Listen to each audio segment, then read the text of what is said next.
Hello students, I am Aarti and I heartily welcome you all to my channel Aarti Education World. Dear students, इस video में हम आपकी 10th class की social science subject की worksheet number 62 पढ़ेंगे जिसकी date है 5 दिसंबर 2020।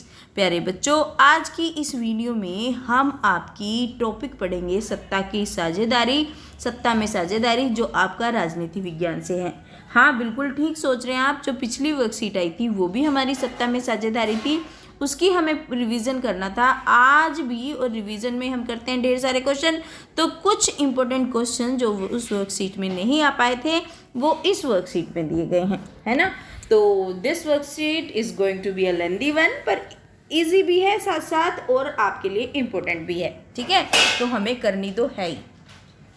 चलिए करते हैं इस वर्कशीट को। बच्चों, सबसे पहले तो इसमें पूछे गए हैं जो आपके 3 और 5 मार्क्स वाले क्वेश्चंस हैं वो हैं 10। ठीक है, 10 क्वेश्चन आपके 3 से 5 नंबरों वाले हैं। उसके बाद सूत्र आधारित प्रश्न है 4, जिसमें आपको, जैसा आप जानते हैं, एक अनुच्छेद दिया जाता है और उसके बाद आपको 4 छोटे छोटे प्रश्नों के उत्तर देने हैं उस अनुच्छेद के बेस पे। और आपको एग्ज़ाम के हिसाब से ये तैयारी करने को आपको करनी है। अनुच्छेद भी आपके यहाँ आने वाला है इस बार।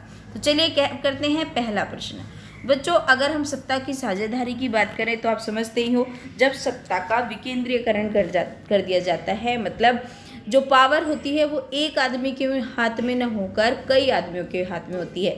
जैसे ये है, एक पॉइंट है ये, सपोज है ना, कोई भी पॉइंट, ये पॉइंट है समझिए।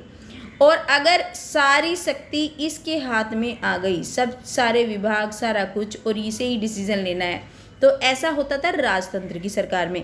लेकिन लोकतंत्र में क्या होता है, सब लोगों का इन्वॉल्वमेंट होता है। तो जो शक्ति होती है, जो पावर होती है, जो सत्ता होती है, वो केवल इसमें ना रह के, इस इंसान में या इस समूह में ना रह के, वो क्या होती है, उसे बांट दिया जाता है ना, उसको अलग अलग कर दिया जाता है, जिससे ना तो अराजकता फैले, सभी लोगों का सम्मान बना रहे, सब लोगों की राय आ सके, है ना, देश में शांति बनी रहे, सबका समान विकास हो सके। तो इन सब चीज़ों के लिए जो है सत्ता की साझेदारी की जरूरत पड़ती है। तो चलिए समझते हैं। मैं टर्म समझा रही थी कि सत्ता की साझेदारी का मतलब क्या है। सत्ता का बंटवारा, सत्ता का वितरण, सबका हिस्सा होना सत्ता में। तो लोकतांत्रिक देश में शांति और एकता बनाए रखने के लिए, देश में समान विकास और सामाजिक विवाद और तनाव से बचने के लिए सत्ता की साझेदारी वांछनीय होती है। वांछनीय का मतलब आप समझते ही होंगे, आवश्यक होती है, जरूरी होती है। किसी भी लोकतांत्रिक सरकार में हर नागरिक का हिस्सा होता है। आप जानते हैं कि जनता का शासन जनता के लिए, जनता के द्वारा, है ना। चलिए, अब ये पहला इसमें 2 क्वेश्चन थे, वांछनीय क्यों है, तो इसका तो उत्तर हमने दे दिया। अब आगे हमें बताने हैं साझेदारी के 3 रूप। तो 3 रूप हम ये बताएंगे बच्चों। सरकारों के विभागों के बीच सत्ता की साझेदारी होती है। सरकार ने क्या कर रखा है, 3 विभाग कर रखे हैं। शक्तियाँ एक जगह न होकर 3 जगह हैं। एक तो न्यायपालिका जो न्याय करती है ना, जो न्याय देती है। कार्यपालिका जो भी नियम होते हैं उन्हें लागू करवाती है। और विधायिका कानून बनाने का काम करती है। तो इन तीनों के हाथ में शक्ति है, एक जगह न होकर 3 जगह बांट दी गई है। और सत्ता की साझेदारी के रूप में आप इसे समझिए, केंद्र व राज्यों के बीच सत्ता की साझेदारी। हमारे देश में क्या है, एक होती है सेंट्रल गवर्नमेंट, है ना। सेंट्रल गवर्नमेंट कैसे, जैसे जो एमपी बनते हैं, है ना, एक पूरे देश में एक सरकार होती है ना, होती है ना।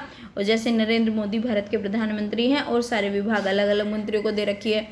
उसके साथ ही साथ एक होती है राज्य सरकार, जो हर एक राज्य में अलग होती है। वहाँ पे मुख्यमंत्री होते हैं, वहाँ एमएलए होते हैं, वहाँ के अलग मंत्री होते हैं। और उसके ही साथ साथ एक होती है स्थानीय सरकार, लोकल बॉडी। तो जो सत्ता है वो एक जगह नहीं हुई, इन सब लोगों की साझेदारी होती है। लोकल बॉडी जैसे आपकी एमसीडी हो गई, ये सब, है ना, जो आपकी नगर निगम, नगर पंचायत, ये सब, तो इनके बीच में सत्ता की शक्तियों का बंटवारा किया गया है। तीसरा, विभिन्न सामाजिक समूह के बीच सत्ता की साझेदारी, जैसे कि बेल्जियम में सामुदायिक सरकार बनी थी। तो इस तरीके से भी क्या होता है, सत्ता की साझेदारी होती है। चलिए, क्वेश्चन नंबर 2 पूछा गया है, बेल्जियम में फ्रांसीसी भाषा अल्पसंख्यक समुदाय अपेक्षाकृत समृद्ध और शक्तिशाली क्यों थे। तो इसका आंसर बच्चों आपको इस तरीके से लिखना है। फ्रांसीसी समुदाय अपेक्षाकृत अधिक शिक्षित थे। एक तो उनके पास एजुकेशन ज़्यादा थी, इसलिए वो ज़्यादा समृद्ध और शक्तिशाली थे। एज यू नो कि शिक्षा की वजह से हमारा बहुत ज़्यादा विकास होता है, हम सोच पाते हैं, हमारी जो क्षमताएं हैं वो बढ़ा देती है। तो इसकी वजह से फ्रांसीसी समुदाय की सरकार में भागीदारी भी अधिक थी, है ना, ज़्यादा वो पार्टिसिपेट भी करते थे, ज़्यादा लोग भी थे उनके। फ्रांसीसी समुदाय के पास ज़मीन आदि अधिक संसाधन थे और उनके पास रिसोर्सेज की कमी भी नहीं थी फ्रांसीसी के पास। तो इसलिए जो फ्रांसीसी भाषा अल्पसंख्यक समुदाय अपेक्षाकृत अधिक समृद्ध और समृद्ध और शक्तिशाली था। ठीक है। क्वेश्चन नंबर 3 देखिए, दबाव समूह और हित समूह लोकतंत्र में सत्ता की साझेदारी कैसे करते हैं? तो इसका उत्तर आप इस तरीके से दे दीजिए। आप इसको इलेबोरेट करना चाहें इलेबोरेट कर सकते हैं। अपने मुद्दे के लिए जन समर्थक जुटाकर कर सकते हैं। ठीक है। विरोध प्रदर्शन द्वारा सरकार पर दबाव बना सकते हैं और लॉबी बनाकर भी कर सकते हैं। तो ये हो गया इसका आंसर। क्वेश्चन नंबर 4 पूछा गया है, शक्तियों का बंटवारा एक देश को अधिक शक्तिशाली और एकजुट बनाता है। इस कथन की पुष्टि कीजिए। मतलब वो कह रहे हैं कि शक्तियों को अगर हम बांट दें तो उससे देश अधिक शक्तिशाली हो जाता है। तो आप इस कथन को बताइए कैसे? तो आपको इसका उत्तर इस तरीके से दे सकते हैं बच्चों, हर सामाजिक समूह और समुदाय की भागीदारी सरकार में होती है तो इसे सत्ता की साझेदारी कहते हैं। लोकतंत्र का मूल मंत्र होता है सत्ता की साझेदारी। मतलब लोकतंत्र में यही तो होता है, जनता के शासन जनता के लिए, मतलब ए नहीं होता एक। तो लोकतंत्र का मंत्र ये है कि जनता के लिए होगा, पूरे सब लोगों के लिए होगा। तो सत्ता की साझेदारी हो गई। किसी भी लोकतांत्रिक सरकार में हर नागरिक का हिस्सा होता है। यह हिस्सा भागीदारी द्वारा संभव हो पाता है। अगर उसको उसका भागीदार बनाएंगे तो तब। अच्छा, दूसरा इसमें इसकी पुष्टि करने के लिए हम ये पॉइंट्स भी दे सकते हैं। समाज में सौहार्द और शांति बनाए रखने के लिए, बहुसंख्यक के आतंक से बचने के लिए, क्योंकि जो बहुसंख्यक लोग होते हैं वो अल्पसंख्यक लोगों पे अपना राज चलाना चाहते हैं, तो उनसे बचने के लिए, लोकतंत्र की आत्मा का सम्मान रखने के लिए, ये सब चीजें सत्ता की साझेदारी जरूरी है। ठीक है।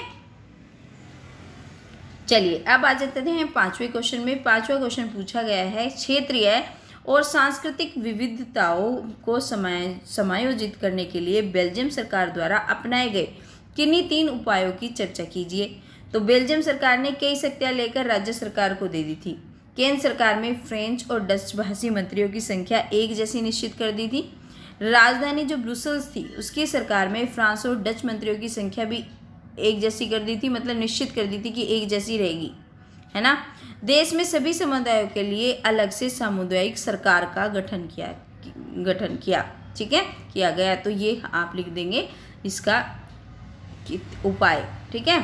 चलिए क्वेश्चन नंबर 6 पूछा गया है, बहुसंख्यकवाद ने श्रीलंकाई तमिलों के बीच अलगाव की भावना को बढ़ा दिया। व्याख्या करिए। तो इसको उत्तर लिखेंगे, जब बहुसंख्यक वर्ग अपना प्रभुत्व या दबदबा बनाने की कोशिश करता है उसे बहुसंख्यकवाद कहते हैं, है ना। जब बहुत सारे लोग होते हैं कहीं पर भी और वो अपने को ऊपर दिखाते हैं, दूसरे को नीचे दिखाते हैं, तो वही तो बहुसंख्यकवाद होता है। आप सबको समझ में आया होगा इस टर्म से ही। अलगाव की भावना 1956 में सिंगली भाषा को एकमात्र आधिकारिक भाषा का दर्जा दे दिया गया। सिंगली भाषा को एकमात्र, ऐसी पिछली वर्कशीट में भी हमने पढ़ा था ये कि एकमात्र आधिकारिक भाषा बना दी गई। श्रीलंका में एक कानून के द्वारा बौद्ध धर्म का संरक्षण प्रदान करा गया, है ना, कि बौद्ध धर्म का संरक्षण किया जाएगा। सरकारी नौकरी तथा विश्वविद्यालय में प्रवेश के लिए सीधी भर्ती लोगों को प्राथमिकता दी गई। ठीक है। तो ये हो गया आपका कि क्या हो गया, ये हो गया आपके इस क्वेश्चन का आंसर।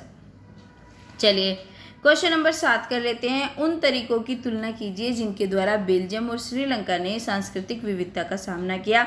तो बेल्जियम ने किस तरीके से किया? बेल्जियम ने सांस्कृतिक विविधता का सम्मान करने के लिए सत्ता की साझेदारी को अपनाया गया। केंद्र सरकार ने शक्तियां लेकर राज्य सरकारों को दे दी। ठीक है, ये आप दीदी नहीं है, ये दे दी है, दे दी। और सामुदायिक सरकार का गठन किया गया। श्रीलंका में बहुसंख्यकवाद का रास्ता चुना गया और इसके कारण देश के विभाजन के कगार पर पहुंच गया और गृह युद्ध का भी सामना करना पड़ा श्रीलंका को। ठीक है। क्वेश्चन नंबर 8 है, विभिन्न सामाजिक समूह के बीच सत्ता की साझेदारी की जाती है। इस कथन पर टिप्पणी कीजिए। तो टिप्पणी लिख दीजिए, समाज में सौहार्द और शांति बनाने के लिए सत्ता की साझेदारी जरूरी है। इससे विभिन्न सामाजिक, ये हमारा दूसरे क्वेश्चन में भी फिट बैटर है और इसमें भी, क्योंकि एक जैसे ही क्वेश्चन पूछे जा रहे हैं, बस क्वेश्चन का स्वरूप अलग है। और ऐसे ही होता है आपके बोर्ड के एग्जाम में, आपको आता है लेकिन वो घुमा के पूछ देते हैं तो आप नहीं कर पाते। तो वही चीज़ें आपको सीखनी है। आप समझिए कि ये जो क्वेश्चन है ये कहना क्या चाह रहा है। टकराव को कम करने में मदद मिलती है। किसी भी समाज में बहुसंख्यक के आतंक का खतरा बना रहता है। बहुसंख्यक का आतंक न केवल अल्पसंख्यक समूह को तबाह करता है बल्कि स्वयं को भी तबाह करता है। तो ठीक है, तो इस वजह से जो सामाजिक समूह में होता है, क्या होता है, सत्ता की साझेदारी की जरूरत होती है। तो ये इस क्वेश्चन का आपका आंसर हो जाएगा, क्वेश्चन नंबर 8। ठीक है, ये अलग तरीके का आंसर है, वो थोड़ा सा मिलता जुलता है लेकिन इसी तरीके से है। चलिए, आप सत्ता की साझेदारी लोकतंत्र की भावना है, उपयुक्त कथन की पुष्टि कीजिए। तो चलिए आप लिख दीजिए, लोकतंत्र की भावना तो है ही, सत्ता की साझेदारी लोकतंत्र की भावना तो है, क्योंकि जो लोग इस शासन व्यवस्था के अंतर्गत हैं उनके बीच सत्ता को बांटा जाए और ये लोग इसी ढर्रे में रहे। वैध सरकार वही है जिसमें अपनी भागीदारी के माध्यम से सभी समूह शासन व्यवस्था से जुड़ते हैं। देश में शांति, सौहार्द, समानता और एकता की भावना बनाए रखने में इसका अहम योगदान है। देखिए, मैं क्वेश्चन आंसर आपका इकट्ठा कर देती हूँ बच्चों, जिससे आपको दोनों चीज़ें दिखें।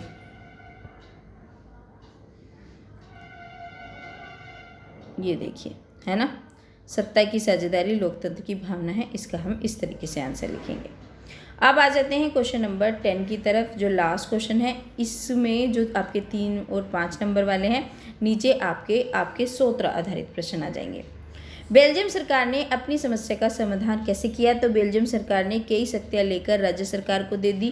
केंद्र सरकार में फ्रेंच और डचवासी मंत्रियों की एक जैसी संख्या निश्चित की गई और राजधानी ब्रुसेल्स की सरकार में फ्रांच और डच मंत्रियों की संख्या एक जैसी निश्चित की गई। देश में सभी समुदायों के लिए अलग से सामुदायिक सरकार का गठन किया गया।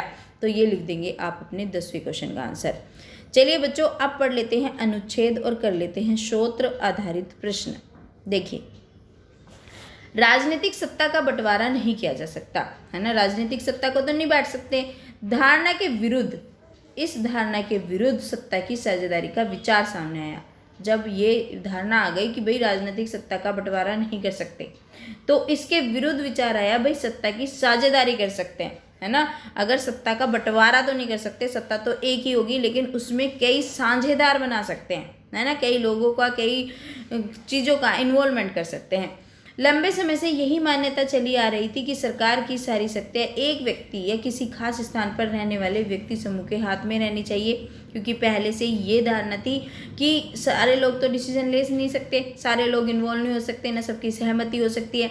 तो क्या है, एक इंसान या एक समूह ही, जैसे क्योंकि राजतंत्र और ये जो पहले से चली आ रही थी राजतंत्र वगैरह, तो उसमें ऐसे ही होता था, एक राजा होता है तो वो कुछ मंत्री, चंद उसके मंत्री होते थे, वही सब फैसले ले सकते हैं, क्योंकि उन्हें ये लगता था अगर फैसले लेने की शक्ति बिखर गई तो तुरंत फैसले लेना और उन्हें लागू करना संभव नहीं होगा।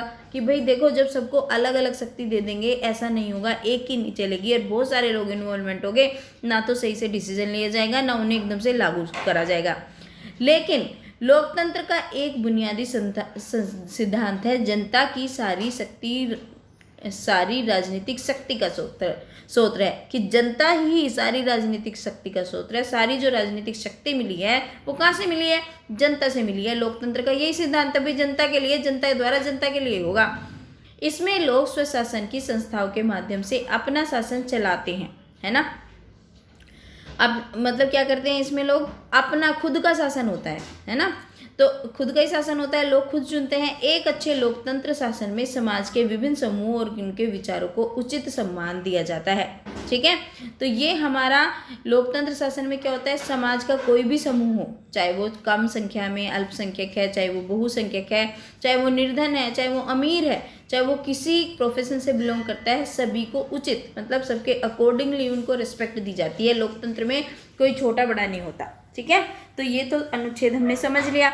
अब इसके उत्तर कर लेते हैं। लोकतंत्र का मूल सिद्धांत क्या है? तो पहला क्वेश्चन जो आपका सूत्र आधारित है प्यारे बच्चों, वो ये है, लोकतंत्र का मूल सिद्धांत, जैसे कि आपके अनुच्छेद में लिखा हुआ है, जनता ही सारी राजनीतिक शक्ति का सूत्र है, ठीक है। ये हो गया आपका पहले क्वेश्चन का आंसर।